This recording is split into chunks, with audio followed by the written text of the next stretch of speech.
बिस्मिल्लाहिर्रहमानिर्रहीम। तमाम देखने और सुनने वालों को एहसान चौधरी का सलाम पहुँचे। आज हम बात करेंगे इसराइल और ईरान जंग पर कि गुज़श्ता रात अमेरिका जो आलमी दहशतगर्द है उसने अपने B-2 बमबार तैयारों से ईरान की 3 एटमी साइटों पर अटैक किया और उसको तबाह करने का दावा भी किया।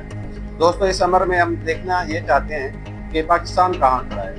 हम अगर देखें तो अमेरिका ने सबसे पहले इराक़ को तबाह किया और इराक़ के बाद अफ़गानिस्तान और फिर शाम, फिर लबनान और अब ईरान के बाद अब किसका नंबर आना है कि इसके बाद सीधा नंबर पाकिस्तान का है। और पाकिस्तान इसके लिए मुकम्मल तैयार भी है। हम इंशाअल्लाह इसराइल का, इंडिया का और अमेरिका का बैक वक्त इंशाअल्लाह मुकाबला भी करेंगे और उनको मुँह तोड़ जवाब भी देंगे। हम इस वक्त ईरान के साथ खड़े हैं और दुआ गो हैं कि ईरान अपने मुल्क का दिफा करे और ईरान इसराइल को मुकम्मल तबाह करे।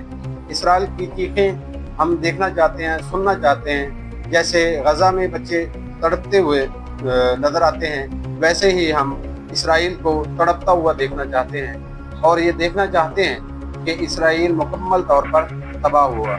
और इसमें बाकी दुनिया जो अरब रियासतें हैं उनको भी चाहिए कि वो अपनी आंखें खोलें। ये इस वक्त आंखें खोलने का टाइम है, इस वक्त जागने का टाइम है। सारी ज़िंदगी आप लोगों ने कुछ नहीं किया, लेकिन अब अगर आप ना जागे तो आगे आने वाली तबाही आप लोगों के लिए मुकम्मल तौर पर तबाहकुन होगी। ये आप जहन में रखिएगा कि अमेरिका और इसराइल ईरान तक रुक जाएगा, ये मुमकिन नहीं है। साथ साथ जितनी भी अरब रियासतें हैं उनको अब आंखें खोलना पड़ेंगी, उनको ईरान का साथ देना पड़ेगा और अपनी बका के लिए देना पड़ेगा। अगर ईरान का साथ ना दिया तो अगर खुदा ना खास्ता ईरान चौक कर गया तो उसके बाद पाकिस्तान का नंबर, और पाकिस्तान के बाद अरब रियासतों के पास कुछ है नहीं कि वो अपना दिफा कर सकें। उन लोगों ने सारी ज़िंदगी ना ही जंग की तैयारी की है और ना ही कोई एयर बेसिस, ना ही कोई जंगी तैयारे, ना ही कोई असले के मामले में इंतहाई कमज़ोर मुल्क हैं जो हमारे अरब रियासतें हैं। अब उनको जागना पड़ेगा, अब उनको ये सब कुछ देखना पड़ेगा कि ईरान के साथ क्या हो रहा है और इसके बाद उनमें से किसी का नंबर लग जाएगा। आपने शाम की तबाही देख चुके हैं, आप